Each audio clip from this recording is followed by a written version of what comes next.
Okay, the first thing you'll notice is that I'm holding a microphone, and that's because I spent the last like 2, maybe 3 hours after the week of research making a video and editing it, only to find out when it came to the final edit and stuff, when I came to this watch it through, it turns out that my microphone was not working properly. So it made everything pretty much useless.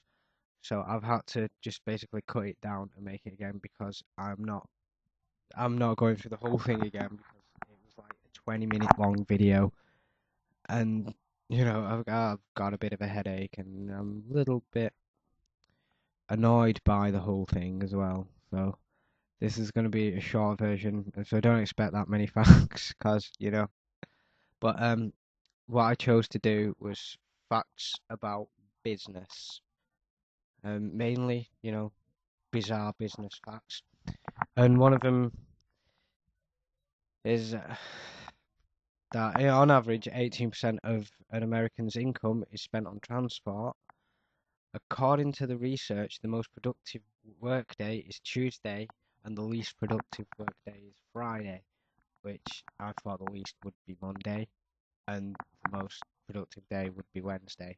Don't ask me why, because I explained it all in the previous video and I don't want to go into it again because I'm not really in the mood at the moment. Um, here's a good one that I love reading and I love saying over and over again. So I will go into a bit more depth with this one. But American Airlines saved $40,000 in 1987 by eliminating one olive in each salad served in first class.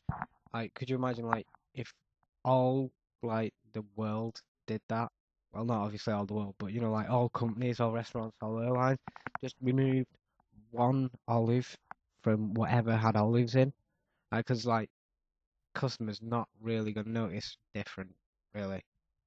But the money that they save on that, they could like give half of it to charity, and it would make the world a better place. So the moral of this story is the world could be saved by olives, which not literally, but in a roundabout way. But another one about business fact is a businessman called Bill Bowerman, who I don't know how many people know this fact because this is a pretty useless fact, but he founded the shoe company Nike. And what is interesting, he got his first shoe idea after staring at a waffle iron, which is quite bizarre because he just saw the waffle iron, stared at it a little while, and thought, using square spikes would make shoes lighter. I don't know whether that like meant the rubber used in the soles or the grip or whatever, but apparently that's how he felt. So which is quite bizarre that he'd spend his day staring at a waffle iron. Um, oh yeah, right. Here's a weird one. If Walmart was classified as a country, it would be the 24th most productive country in the world, which is bizarre. The country Walmart, which is odd. Yeah. Anyway, there is a really bizarre one, but and this fact sort of begins with B as well. But Bayer, who make aspirin, is a company that makes aspirin in in 1897. Um, they once tried to market the drug heroin for public consumption, which there was a lot of opium dens about, and so it kind of like looking back is a bit of a logical idea, but it's heroin. So you know, um, another bizarre fact is in 1907, for an ad campaign, women were offered a free box of Kellogg's cornflakes for winking at the grocer, which is like what? I mean, at the time, it wasn't called Kellogg's, it was called Battle Creek Toasted Cornflakes, which is even weirder. But it begins with B, so, that's a good thing. But it's like, could you imagine that just walking into like, your shop and it's like, where's my cornflakes? Or where's my Battle Creek toasted cornflake?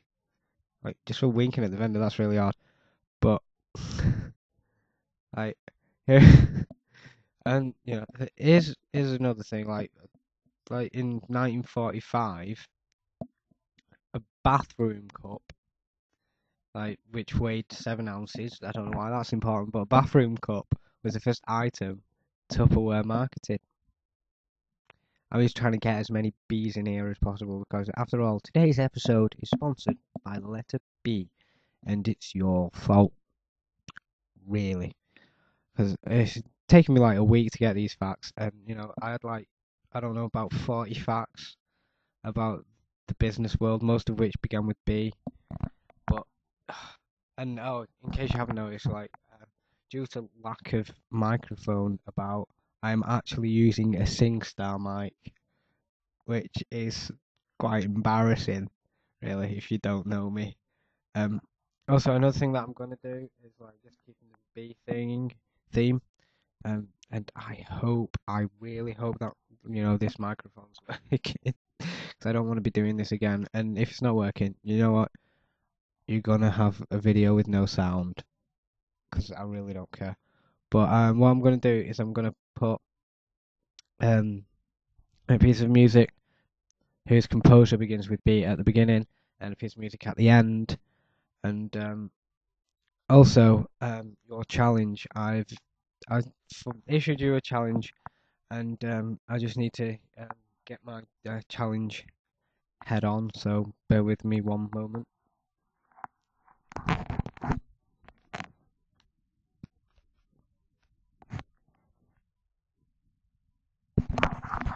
Okay, challenge head is now on. Your challenge is to write a poem.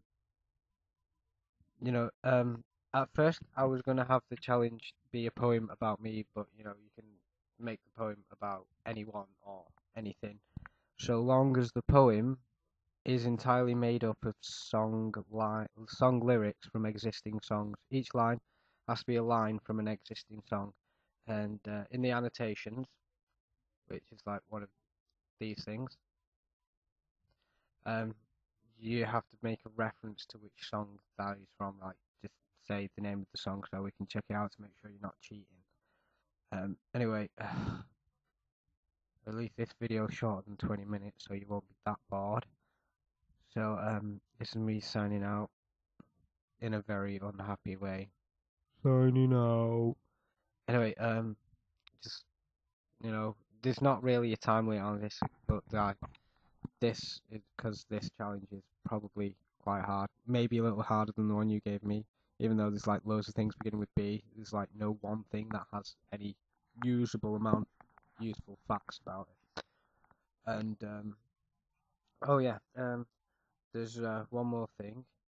A useless piece of information about the actor whose name begins with B, and that is Burt Reynolds. Don't know if anybody heard of him, but like fame-wise, he's probably about a quarter as famous as Chuck Norris.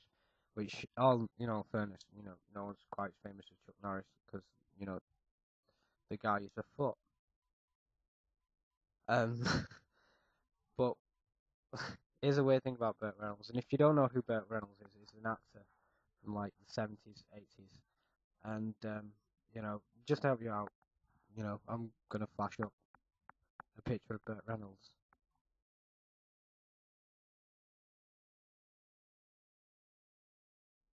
Okay, that was Burt Reynolds, and it appears he stole my mask while you weren't looking, and now my hair's a mess.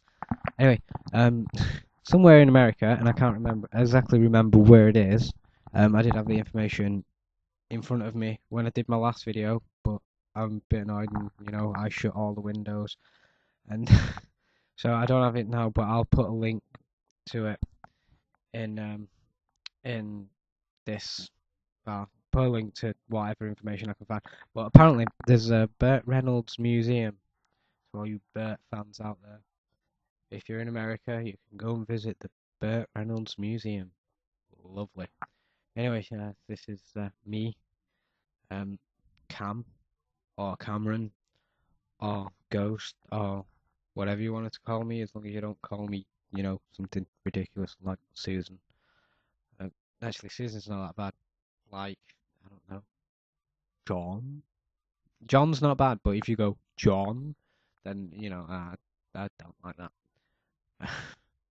But this is me signing out.